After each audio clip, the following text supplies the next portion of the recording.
اور دوسرا مسئلہ اس کے بعد رسالت کا اہل سنت و جماعت کے ہاں ابھی پہلا مسئلہ عرض کیا ہے اہل سنت کا مسلم. اب دوسرا مسئلہ یہ ہے کہ اللہ رب العالمین جل وعلا نے جو انبیاء کرام علیہ السلام مخلوق کی ہدایت کے لیے مبعوث فرمائے وہ ایک قول کے مطابق ہم وہ سوالات کے قریب ہیں. سوالات کے انبیاء اور رسول مبعوث فرمائے. اب ہمارے لیے کلمہ اگرچہ ہم نے نبی پاک صلی اللہ علیہ وسلم کا پڑھا یعنی حضور کے زمانے میں ہم آئے ہیں, لیکن سرکار کا امتی ہونے کے ناطے مسلمان ہونے کے لیے ہمارا یہ فریضہ ہے کہ سیدنا آدم علیہ السلام سے لے کے سیدنا عیسیٰ علیہ السلام تک جتنے انبیاء آئے ہیں ہم نے ان سب کے بارے میں بھی یہ اقرار کرنا ہے کہ وہ سارے کے سارے بھی اللہ کے نبی, اللہ کے. اگر ان کے بارے میں کسی قسم کا کوئی بندہ نالائق جملہ کہتا ہے تو فخر عالم صلی اللہ علیہ وسلم کی شریعت کا فیصلہ ہے کہ بندہ علیہ السلام سے خارج ہو جائے گا. یہ ہے ضروریات دین میں سے. اگلا عقیدہ یہ ہے کہ رب العالمین جل وعلا نے رسالت نبوت فخر عالم صلی اللہ علیہ وسلم پر ختم کر دی ہے. اللہ تبارک و تعالیٰ نے اپنا آخری نبی آخری رسول بنا کر سرکار کو مبعوث فرمایا ہے. اللہ تبارک و تعالیٰ جل وعلا نے قیامت تک آنے والی جتنی امت ہے ان میں سے ہر ایک کا دینی اور دنیاوی مسئلہ فخر عالم صلی اللہ علیہ وسلم کے ساتھ پورا کر دیا ہے. اب اللہ نے ضرورت ہی نہیں رکھی کہ کسی دوسرے نبی کے آنے کی گنجائش رہ جائے. سرکار آخری نبی اور آخری رسول ہے. یہ نبی علیہ السلام کے لیے عقیدہ ختم نبوت ہے. لیکن اس کے بعد ایک مسئلہ آ جاتا ہے نیچے آ کر ضروریات مذہب اہل سنت میں سے, اور وہ یہ ہے کہ مثال کے طور پہ آج کچھ لوگ ایسے ہیں فخر عالم صلی اللہ علیہ وسلم کے وصال کے بعد جن کا عقیدہ اور نظریہ یہ ہے کہ امام الانبیاء صلی اللہ علیہ وسلم کے جب وصال ہو گیا حضور اپنی قبر اندر میں موجود ہی حضور ہے ہی نہیں. یعنی عقیدہ نظریہ کے اعتبار سے ان کی تشہیر بھی یہی ہے, وہ یہ کہتے ہیں معاذ اللہ ثم معاذ اللہ. میں صرف ایک آیت ان کے لفظ آپ تک پہنچانے کے لیے کہ وہ کیا کہتے ہیں آپ کو آج کرنے لگا ہوں. ان کا کہنا یہ ہے کہ معاذ اللہ امام الانبیاء صلی اللہ علیہ وسلم کا جسد مبارک اب حضور کی قبر میں برابر ہو گیا. اب رہا ہی کچھ نہیں. لیکن ضروریات مذہب اہل سنت میں سے ہے یہ کہ بندہ امام الانبیاء صلی اللہ علیہ وسلم کے بارے میں یہ عقیدہ رکھے کہ آپ صلی اللہ علیہ وسلم اپنی قبر انور میں موجود ہیں, حیات ہے, اور اسی زندگی کے ساتھ ہے جو زندگی اللہ تبارک و تعالیٰ جل وعلا نے آپ صلی اللہ علیہ وسلم کو ظاہری دنیا میں عطا فرمایا. یہ ہے عقیدہ اہل سنت و جماعت کا. اس پر دلیل ہے. اچھا, اس نظریے میں کبھی بھی آپ نے یہ نہیں سمجھا کہ ہمارا نتیجہ شاید یہ ہے کہ اللہ تبارک و تعالیٰ جل وعلا نے سرکار پر موت طاری ہی نہیں فرمائی. نہ طاری فرمائی ہے, لیکن قبر میں اللہ تبارک و تعالیٰ جل وعلا نے آپ صلی اللہ علیہ وسلم کو پھر سے زندگی عطا فرمائی ہے. اس پر سوال ہوتا ہے, لوگ کہتے ہیں اچھا یہ بتائیے اگر نبی علیہ السلام اپنی قبر اندر میں حیات ہیں تو یہ جو 2 فٹ چوڑی قبر ہے 4 فٹ گہری ہے, اس میں بندہ سانس لے سکتا ہے؟ اس میں بندہ زندہ رہ سکتا ہے؟ 4 فٹ کی قبر میں اگر آپ کو بند کر دیا جائے 3 دن کے بعد ہم دیکھیں گے آپ کیسے زندہ رہتے ہیں. اس طرح کی باتیں لا کر بات کرتے ہیں. جملہ سن, نبی پاک صلی اللہ علیہ وبارک وسلم کی قبر انور کو 4 فٹ گہرا اور 2 فٹ چوڑا سمجھنا یہ شاید ہو سکتا ہے. ان کا مذہب ہو سکتا ہے, ہمارا نہیں. اس لیے فخر عالم صلی اللہ علیہ وسلم تو عام مومن کے بارے میں فرماتے ہیں کہ اگر سوال جواب میں کامیاب ہو جائے, میرے آقا مولا فرماتے ہیں کہ اس کی قبر کو اللہ تبارک و تعالیٰ جل وعلا کے حکم سے جنت کے باغوں میں سے باغ بنا دیا جاتا ہے اور حد نگاہ تک وسیع کر دیا جاتا ہے. حد نگاہ تک وسیع کر دیا جاتا ہے. ایک جملہ یہ عام مومن کے بارے میں. اچھا, یہ ہوا کیوں؟ اس لیے کہ یہ کامیاب ہو گیا, اس نے بتا دیا. من ربو کا جب پوچھا گیا اس نے کہا میرا رب اللہ ہے. پوچھا گیا ما دینو کا, تیرا دین کیا ہے؟ آگے سے اس نے کہا میرا دین اسلام ہے. اور تیسرا سوال اس سے پوچھا گیا ما کنت تقول فی حق ھذا الرجل, بتا اس ذات مبارکہ کے بارے میں کیا کہا کرتا تھا. اس نے عرض کیا, اس نے کہا کہ اللہ کے نبی ہیں, اللہ کے رسول ہیں, یہ سرکار دو عالم صلی اللہ علیہ وسلم ہیں, رسالت لے کر ہمارے پاس آئے, قرآن لے کر ہمارے پاس آئے, ہم نے ان کا کلمہ پڑھا. یہ قبر میں دیے گئے جواب ہیں اس کے.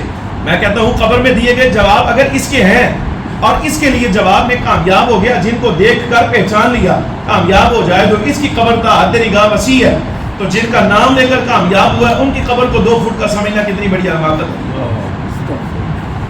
گزارش سمجھ آ رہی کہ نہیں آ رہی؟ یعنی مسئلہ یہ ہے کہ وہ جن کا نام لے کر کامیاب ہوا اس کی قبر کے بارے میں تو حدیث میں لفظ ہے کہ وہ روضۃ من ریاض الجنہ بھی ہے اور تا حد نگاہ وسیع بھی ہے. اور خود مالکوں کی قبر کے بارے میں بندہ کہے کہ 2 فٹ کیا حضور سانس کیسے لے سکتے ہیں؟ یہی بات ہے. اللہ تبارک و تعالیٰ جل وعلا حضور اکرم صلی اللہ علیہ وسلم کی قبر مبارک ایسے نہیں رکھی جیسے آپ سمجھ رہے ہیں. یہ مالک کا فیصلہ ہے. عام آدمی کی قبر اگر وسیع کی جا سکتی ہے تو امام الانبیاء صلی اللہ علیہ وسلم کی قبر انور کے تو کیا کہنے. نمبر 1. اور نمبر 2 یہ بھی یاد رکھیے گا، حضور اپنی قبر انور میں بند نہیں ہے، حضور اپنی قبر انور میں بند نہیں ہے۔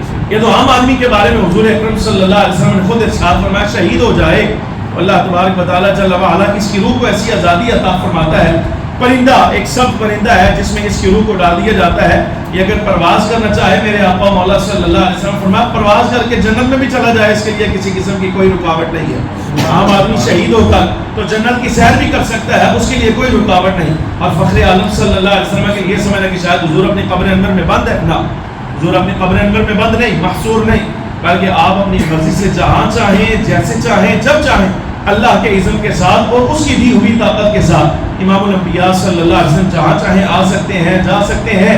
اور یہ بھی یاد رکھنا جب سرکار اپنی مرضی سے کہیں چلے جائیں تو یہ نہیں سمجھنا کہ آپ پیچھے قبر خالی ہو گئی۔ اللہ سمجھ آ رہی کہ ابھی بھی سوال ہوگا، مثال کے طور پہ اگر کہا جائے کہ انبیاء حج کرتے، نبی علیہ السلام کی حدیث پاک ہے، سرکار فرماتے ہیں الانبیاء احیاء، انبیاء حیات ہیں، زندہ ہیں، یصلون فی قبورہم ویلبون، او کما قال علیہ السلام، فرمایا تلبیہ بھی کہتے ہیں، یعنی حج کے لیے جاتے ہیں اور اپنی قبروں میں نماز بھی پڑھتے ہیں۔ اب سیدنا آدم علیہ السلام سے لے کے نبی علیہ السلام تک جتنے انبیاء کرام بھی تشریف لائے، سرکار خود فرماتے ہیں یہ حج کرتے، حج کے لیے تشریف لے جاتے۔ اب مثال کے طور پہ اگر امام الانبیاء صلی اللہ علیہ وسلم حج کے لیے تشریف لے جائیں تو جو مدینہ منورہ میں احباب سرکار کے مواجہ پر کھڑے ہو کر سلام عرض کریں گے، ان کے بارے میں کیا کہا جائے گا کہ حضور کیا ہے ہی نہیں، نہ، بلکہ اللہ نے شان ایسی عطا فرمائی ہے حضور حج کے لیے تشریف بھی لے جائیں تو قبر انور سے قبر انور خالی نہیں ہے، یہاں کوئی سلام کرے گا اللہ تبارک و تعالیٰ حضور کو متوجہ فرمائے گا، حضور اس کے سلام کا جواب بھی عطا فرمائے گا۔ حج بھی چل رہا ہے، نبی علیہ السلام جو آپ ارشاد فرما حدیث مبارکہ موجود، مسئلہ یہ حضور کا حیات ہو۔ ایک حدیث مبارکہ سنی، وقت یہ مسائل بہت لمبے ہیں، تفصیلی ہیں، حدیث کے ساتھ قرآن عزیز کی آیات کے ساتھ کم از کم خالی ما لہو وما علیہ کا خالی تعارف کروانا آپ کچھ 1 گھنٹے چاہیے اس کے لیے، تفصیل آپ ہی کو نکالیں۔ ایسا صاحب سے گزارش کر دیتے ہیں اس مرتبہ آگے مرتبہ کوئی لنگر ایسا ساتھ لے آئیں کہ کوئی ہر آدھے گھنٹے کے بعد کچھ نہ کچھ چلتا رہے، مسئلے جو ہے نا وہ حل ہوتے رہے، وہ ایسی بیٹھک بناتے نہیں تاکہ یہ مسئلے حل ہو جائیں۔ ابھی تو تعارف ہے یہ سال فخر عالم صلی اللہ علیہ وآلہ وسلم کا وصال ہوا 3 دن گزرے، اور یہ حدیث مبارکہ ہر مفسر نے وَلَوْ أَنَّهُمْ إِذْ ظَلَمُوا أَنفُسَهُمْ جَاءُوكَ فَاسْتَغْفَرُوا اللَّهَ 5ویں پارے کی آیت کے ضمن میں نقل۔ حضرت بلال بن حارث المزنی رضی اللہ تعالی عنہ مدینے آئے، ان کو معلوم نہیں تھا کہ حضور کا وصال ہو گیا، آگے امام الانبیاء صلی اللہ علیہ وسلم کے بارے میں پوچھا، صحابی رسول ہے، سرکار کے بارے میں پوچھا میں حضور سے ملنا چاہتا ہوں، حضور کہاں ہیں؟ تو بتایا گیا کہ 3 روز ہوئے سرکار کا وصال ہو گیا۔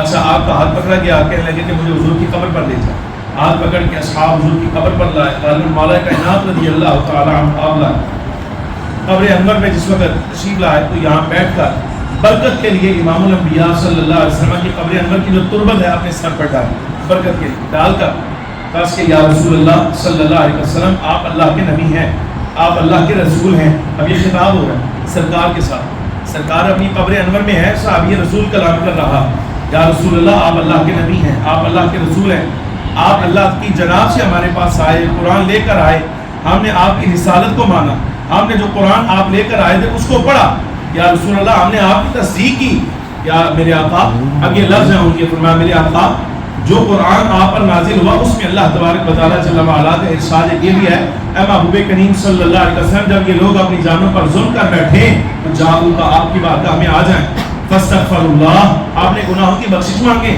واستغفر لهم الرسول رسول بھی ان کی بخشش کے لیے سفارش کر دیں، لوجد اللہ توابا الرحیم تو ضرور بھی ضرور یہ اللہ کو توبہ قبول کرنے والا اور بڑا رحم کرنے والا پائیں گے۔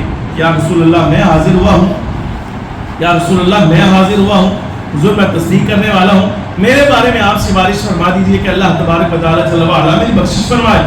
جس وقت یہ سرکار دو عالم صلی اللہ علیہ وسلم سے مناجات کی، گزارشات پیش کر فارغ ہوئے، جب جانے لگے تو حدیث کے لفظ ہیں، نبی علیہ السلام کی قبر انور سے آواز دے کر کہا گیا بلال رک جاؤ، ٹھہرو، صبر کرو، جو تم گزارش لے کر آئے تھے اس کا جواب لے جاؤ، تم نے کہا تھا کہ ہم تمہاری سفارش کریں اللہ کی بارگاہ میں کہ تمہاری بخشش ہو جائے، ہم نے سفارش کر دی ہے، جاؤ تمہارے لیے خوشخبری ہے اللہ نے تمہارے گناہوں کو معاف فرما دیا۔ سبحان اللہ۔ اس سرور عالم صلی اللہ علیہ وسلم کی قبر انور سے آواز سن کر صحابی رسول کے وہاں سے ہٹا۔